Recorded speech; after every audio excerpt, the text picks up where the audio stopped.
Assalamualaikum warahmatullahi wabarakatuh. Saya Arin Dwi Padmasari dengan NIM V3920010 dari kelas TIA.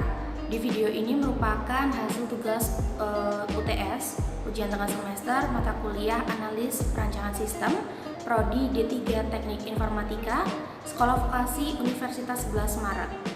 Dan apabila dalam pembahasan kali ini ada kekurangan atau juga ada kesalahan, tidak ada unsur kesengajaan, semua murni karena keterbatasan kami memahami substansi tersebut.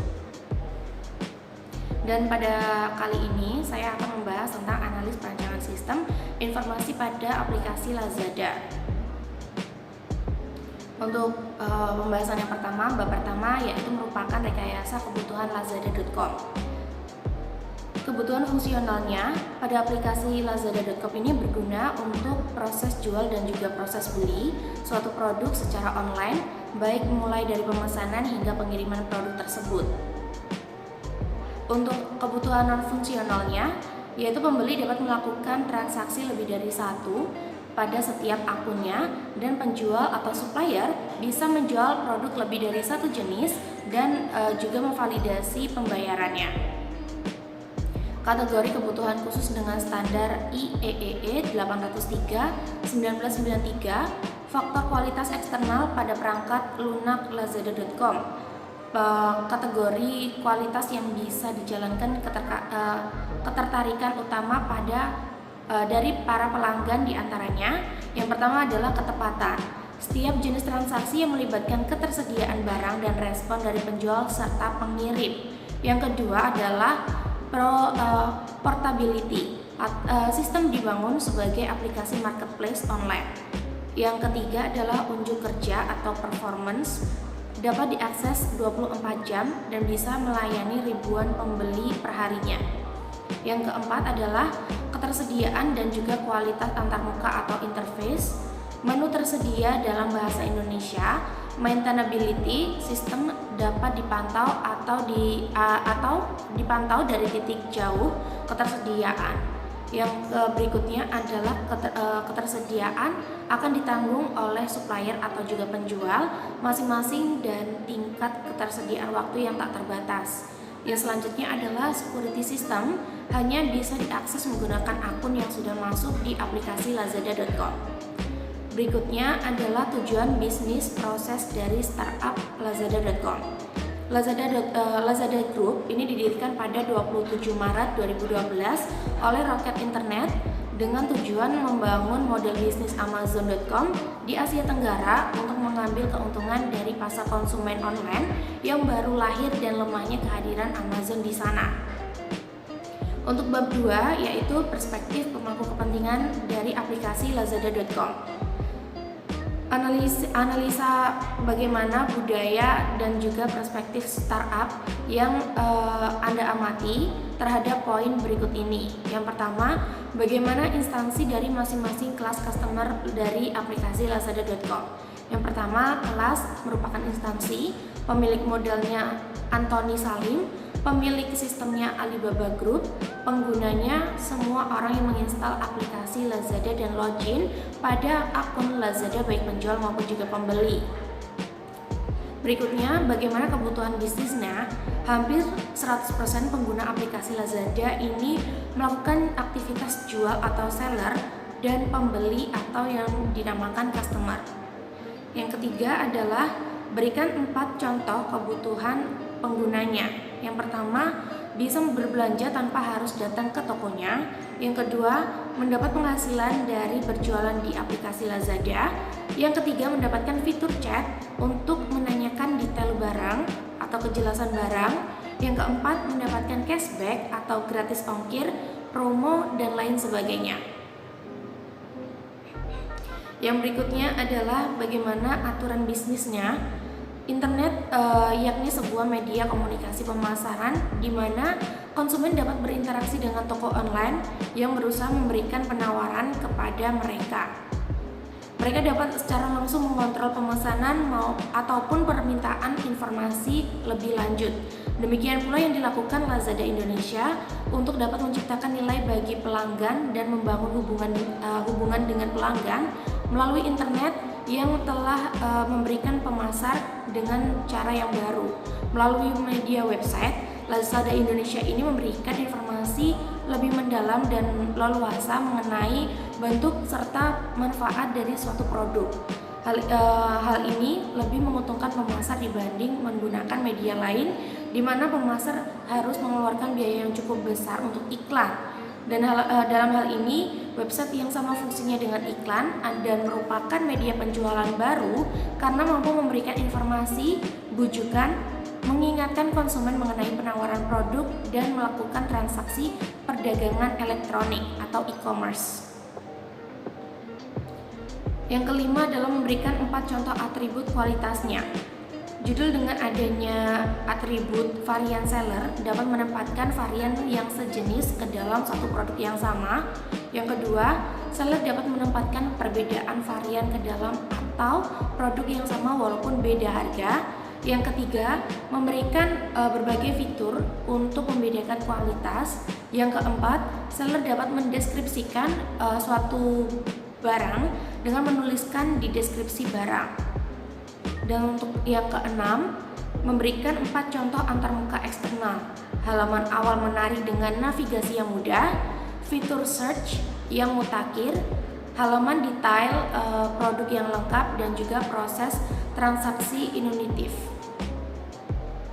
Dan untuk yang ketujuh, memberikan 2 contoh batasannya. Pembayaran harus dilakukan 24 jam, jika tidak pesanan akan secara otomatis gagal ya. Dan juga mengumpulkan posting, mempromosikan dan juga mengirimkan materi terlarang apapun melalui platform atau layanan. Yang kedelapan, perhatikan cerita pada awal pada bab tersebut dan sebutkan tanggung jawab dan hak apa saja yang tidak bisa dilakukan oleh pelanggan. Yang pertama adalah tidak ada waktu untuk mendiskusikan permasalahan bersama. Yang kedua, seharusnya ada pihak yang bertanggung jawab untuk menjelaskan dari keinginan pelanggan. Selanjutnya adalah bab 3, skenario dari aplikasi lazada.com. Buatlah skenario tentang startup lazada.com. Skenario ini berfokus pada customer aplikasi lazada.com, yaitu mengenai pembatalan barang yang sudah dipesan. Lazada.com adalah aplikasi digital e-commerce untuk berjualan atau berbelanja secara online. Pada suatu hari, Zaki ingin membeli handphone di aplikasi lazada.com dan Zaki menginginkan handphone dengan memiliki RAM yang cukup besar agar bisa digunakan untuk bermain game sebanyak-banyaknya. Dan pada saat Zaki membuka dan mencari di aplikasi Lazada, ada banyak sekali merek HP yang memiliki RAM yang diinginkannya. Dengan bermodalkan uang kurang lebih 2 juta rupiah, maka ia terpaksa membeli HP yang kurang ia sukai, mulai dari desain, pilihan warna yang masih ready stock, dan juga RAM yang menurutnya masih tidak terlalu besar. Pada saat Zaki sudah mengecek out barang yang dibelinya dengan sistem pembayaran COD, dia melihat lagi beberapa merek HP yang memiliki RAM cukup untuk bermain game dan juga memiliki desain yang keren. Dan akhirnya dia menemukan tipe handphone yang dia inginkan, yaitu memiliki RAM yang cukup besar, desain yang keren, dan juga harga yang terjangkau sesuai dengan isi kantongnya saat ini.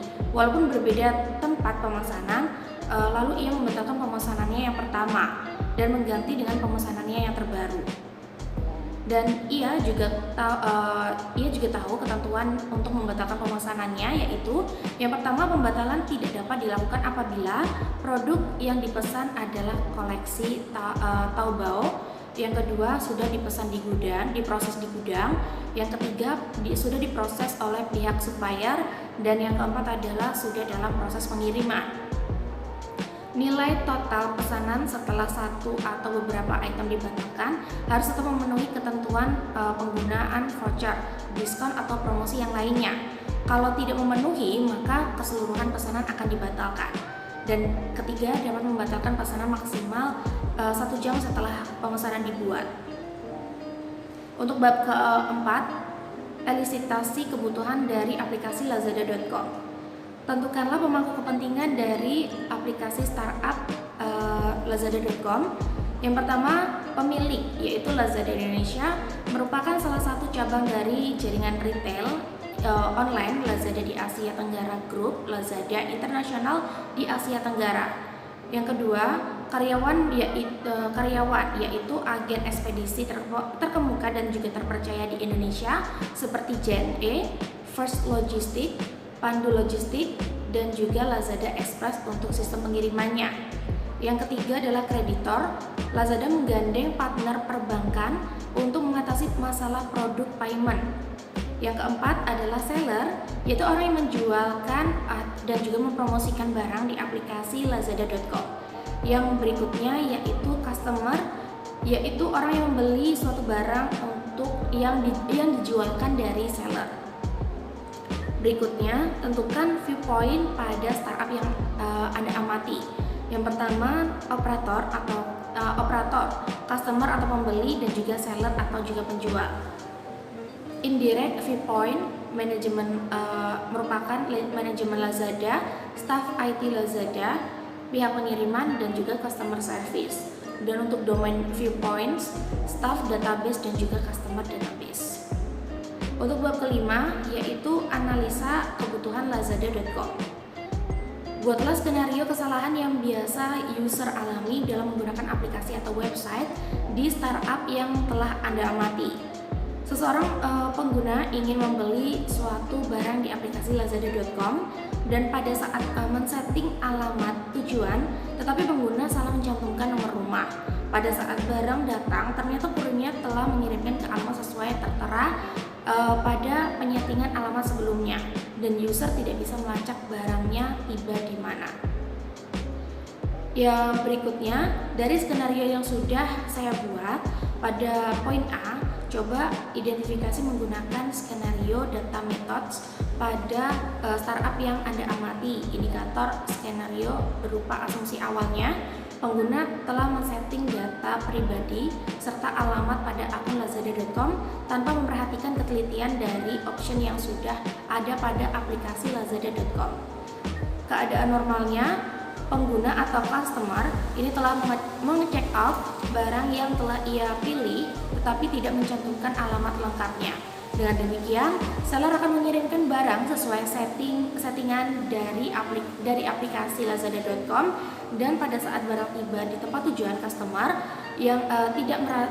tidak merasa membeli barang, pihak ekspedisi akan menghubungi nomor customer yang bersangkutan. Kesalahan apa yang terjadi? Kesalahan apa yang dapat terjadi?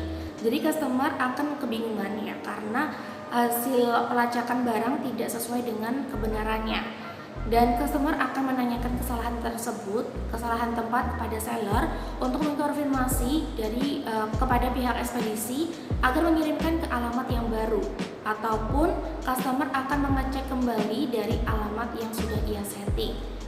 Aktivitas lainnya, kurir tidak dapat mengirimkan satu paket saja. Secara otomatis, paket akan dibawa hingga ada konfirmasi dari customer.